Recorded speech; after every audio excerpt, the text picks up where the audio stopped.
So what's up everyone? I hope सब बढ़िया. Okay. Now let's start the video. देखिए इस वीडियो में हम बात करने वाले हैं simply what is planning process और types of plan. Okay. चलो सबसे पहले हम स्टार्ट करते हैं प्लानिंग प्रोसेस की. देखो प्लानिंग प्रोसेस होता क्या है या प्रोसेस और you can say that the steps in planning. देखो सबसे पहला मेरा पॉइंट आता है सेटिंग अप द ऑब्जेक्टिव. देखो सबसे पहले अगर आप कुछ भी प्लान करते हो, ठीक है, तो पहले आप किसी भी प्लान को इम्प्लीमेंट या फिर डिसाइड करने से पहले या जो भी आप अलग अलग जो भी आप अपॉर्चुनिटीज या अल्टरनेटिव ऑप्शंस को सर्च करते हो, ठीक है, देखो जो हमारे अल्टरनेटिव ऑप्शंस होते हैं वो हमारे एम पे या ऑब्जेक्टिव पे डिपेंड करता है, ठीक है. सो हर एक मैनेजर की यानी every manager of a company का एक रिस्पॉन्सिबिलिटी होता है कि पहले आप कंपनी के गोल को या एम को आइडेंटिफाई करो, ठीक है.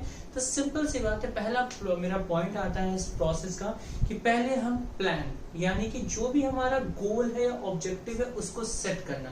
तो सबसे पहला clear the objective of the company. या देखो कंपनी का जो भी ऑब्जेक्टिव या एम है या गोल है, मतलब एक फाइनेंशियल ईयर में कंपनी क्या करना चाहती है या क्या अचीव करना चाहती है with the help of resources and the labours, वो एम या गोल को पहले डिसाइड करना होता है. तो सिंपली पहला हर एक कंपनी को अपनी ऑब्जेक्टिव को क्लियर करना होता है. नेक्स्ट अब ये ऑब्जेक्टिव हम किसके बेसिस पे क्लियर करते हैं? With the help of with the help of physical and financial resources.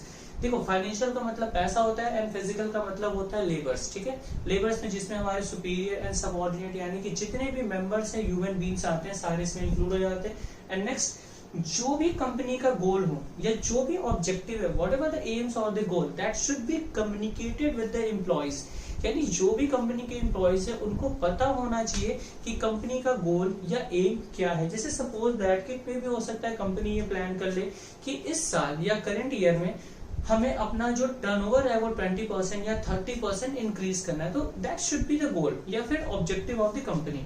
अब देखो पहला मेरा ऑब्जेक्टिव था कि पहले सेट यानी पहले आप अपने गोल को सेट करो. अब देखिए गोल सेट होने के बाद दूसरा प्रोसेस क्या होता है? दूसरा प्रोसेस मेरा आता है डेवलपिंग प्रीमाइसेस. देखो प्रीमाइसेस का मतलब होता है सीधा एजम्पशंस. देखो सिंपल सी बात है, as we know that planning is concerned with the future. देखो प्लानिंग फ्यूचर से रिलेटेड है and we know that future is uncertain. Future में कुछ भी हो सकता है. सो सिंपली जो अनसर्टेन है यानी कि जिसके बारे में हमें पता नहीं है, तो मैनेजर क्या करता है जो भी उसके एम या गोल है उससे रिलेटेड वो पहले एजम्पशंस की तैयारी कर लेता है. मतलब सिंपल सी बात है, आप अपने एजम्पशंस या गोल्स को प्रिपेयर कर लोगे. जैसे सिंपल सी बात है, जैसे सपोज दैट कि मान लो अगर आप एक टूरर हो, अब बाइक ट्रैवलिंग करते हो या बाइक चलाना पसंद करते हो, अगर मान लो आपने अपने गोल में या अपने माइंड में एक टारगेट सेट किया कि मुझे एक दिन में 200 किलोमीटर ट्रैवल करना है, ठीक है.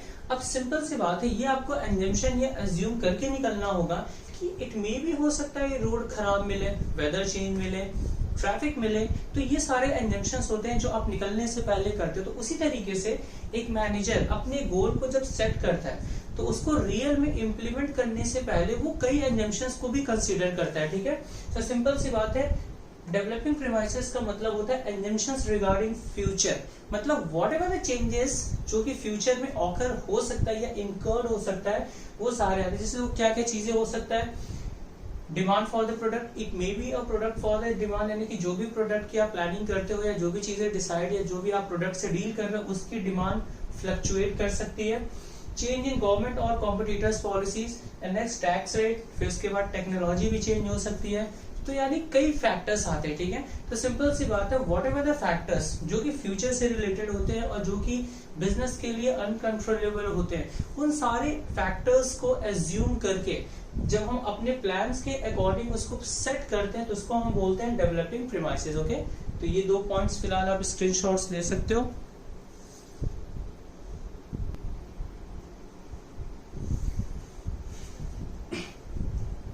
Okay, now let's talk about the third point. देखिए थर्ड पॉइंट थोड़ा है मजेदार. थर्ड पॉइंट में क्या है? Simply listing the various alternatives for achieving the objective. देखो अल्टरनेटिव का मतलब होता है ऑप्शंस, ठीक है. यानी इसमें क्या करता है जो मैनेजर होता है, जो भी आपका गोल है उस गोल के अकॉर्डिंग या ऑब्जेक्टिव के अकॉर्डिंग आपको जितने भी अलग अलग ऑप्शंस मिलते हैं उन सारे ऑप्शंस को फाइंड आउट करना है. जैसे suppose that alternative options for achieving the goal. देखो अल्टरनेटिव का मतलब सिंपली ओपिनियन या ऑप्शंस जो आपको मिलते हैं अपने गोल को अचीव करने के लिए। जैसे सपोज दैट, जिसमें मैंने एक छोटा सा एग्जांपल लिख दिया है, if the objective is to increase the sales by 20% then sales can be increased। अब देखो सिंपल सी बात है, एक ऑर्गेनाइजेशन का गोल क्या है, इंक्रीज करना सेल्स को 20% के साथ। अब इस इंक्रीज करना है मुझे सेल्स को 20%, देखो कैसे कैसे कंपनी सेल्स को इंक्रीज कर सकती है। पहला, by adding more line of product, चाहे तो ऑर्गेनाइजेशन ज्यादा से ज्यादा प्रोडक्ट के लाइंस को ऐड कर सकती है, यानी कि और भी प्रोडक्ट ऑफर कर सकती है कंज्यूमर को। By offering the discount, it may be अगर आप प्राइस को थोड़ा सा फॉल करके कंज्यूमर को शो करो। Next, by increasing the expenditure on advertisement, अगर कंपनी ज्यादा से ज्यादा पैसा इन्वेस्ट करती है एक्सपेंडिचर के तौर पे, मतलब एक तरह से प्रोडक्ट की इंफॉर्मेशन देने के लिए। और next one, by appointing the more salesman, या हो सकता है कंपनी ज्यादा सेल्समैन कर रखे, यानी ताकि ज्यादा से ज्यादा प्रोडक्ट जो है वो पब्लिक के रिच में पहुंच सके। सो ये यानी कि जितने भी लिस्ट होते हैं अल्टरनेटिव्स के, मतलब जितने भी अलग अलग ऑप्शंस आपको मिल सकते हैं सेल्स को इंक्रीज करने के लिए, वो सारे पॉइंट्स को पहले कंपनी फाइंड आउट करती है इस पॉइंट में।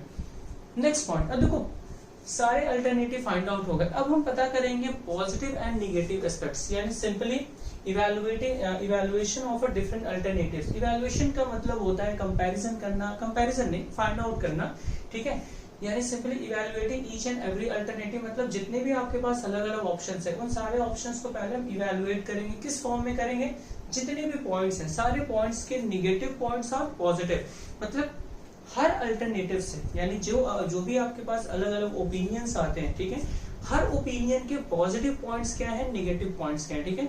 इसमें यानी इवैल्यूएशन ऑफ डिफरेंट अल्टरनेटिव में हम सिर्फ पॉजिटिव और निगेटिव पॉइंट्स को हम कंसीडर करेंगे या फिर फाइंड आउट करेंगे।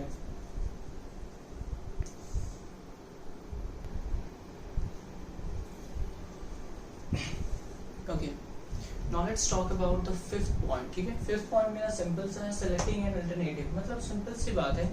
अभी इसके पहले वाले पॉइंट में जो हमने पढ़ा था इवैल्यूएट करना, मतलब सिंपली फाइंड आउट करना पॉजिटिव एंड नेगेटिव एस्पेक्ट्स, अब हम उन सारे अल्टरनेटिव्स में से सेलेक्ट करेंगे। अब देखो ये जो सिलेक्शन होगा ये हमारा किस वे पे होगा, तो सबसे पहले एज वी नो दैट कि there is not any fix method to find out the best alternative, ठीक है। सो यानी सिंपल सी बात है, हमारे पास कोई फिक्स मेथड नहीं है कि हम बेस्ट अल्टरनेटिव को फाइंड आउट कर सके। तो सिंपली हम जो भी अल्टरनेटिव होगा उसमें हम तीन चीजों को फाइंड आउट करेंगे, फिजिबल, प्रॉफिटेबल और उसमें कम से कम निगेटिव पॉइंट्स इंक्लूड होना चाहिए, ठीक है। ये अगर हमें ये सारी चीजें किसी पॉइंट्स में मिलती है देन हम उस पॉइंट को कंसीडर कर सकते हैं अपने प्लान के लिए। और इट मे भी हो सकता है that an organization can use a combination, यानी ऐसा नहीं है कि आप एक ही अल्टरनेटिव के बेसिस पे फॉलो कर सकते हो, इट मे भी हो सकता है कि आप एक से ज्यादा अल्टरनेटिव भी यूज कर सकते हो अपने प्लान या अपने ऑब्जेक्टिव को, मतलब कह सकते हो गोल या अचीव करने के लिए। Next, implement the plan. अब देखो सिंपल सी बात है, इम्प्लीमेंट के प्लान का मतलब होता है अब इसको, जो भी हमने प्लान को सेलेक्ट किया अब उसको रियली में एक्शन लेने का। Simply the plan into action, यानी communicating the plan to the employee, यानी whatever the plan top management selected या डिसाइडेड, वो प्लान एम्प्लॉयज के साथ थोड़ा सा डिस्कशन किया जाता है, बिकॉज वी नो दैट जो भी प्लान होगा उसको रियल में उस प्लान पे वर्कआउट एम्प्लॉय ही करता है। So simply an employ must know about the goal and objective of an organization.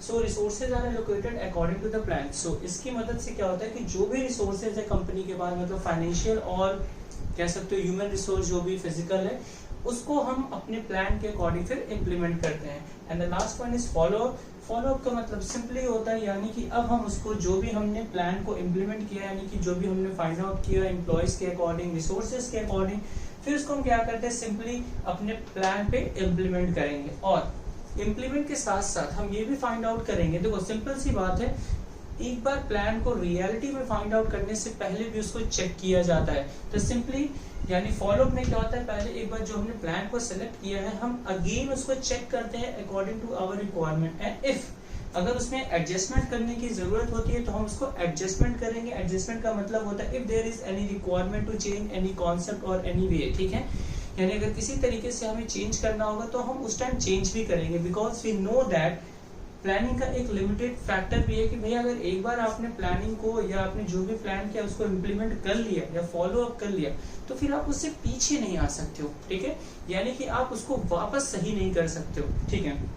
तो देखिए फिलहाल इस वीडियो में हम सिर्फ प्रोसेस ऑफ प्लान की करेंगे, बाकी नेक्स्ट वीडियो में आपको टाइप्स ऑफ प्लान्स मिल जाएंगे, ठीक है। बिकॉज वी नो दैट हर स्टूडेंट्स को अलग अलग कॉन्सेप्ट सर्च करना होता है, तो अकॉर्डिंग टू दैट कॉन्सेप्ट, ठीक है, मैं सिंपली क्या करता हूँ कि छोटे छोटे वीडियोस बनाते हैं अलग अलग पॉइंट पे, ताकि आपको जिस भी वीडियो की रिक्वायरमेंट हो आप सिंपल सी बात है चैनल पे जा करके सर्च कर सकते हो। तो सिंपली यानी इस वीडियो में सिर्फ हम बात करेंगे प्रोसेस ऑफ प्लानिंग की, ठीक है। सो बी सेफ, कीप स्माइलिंग।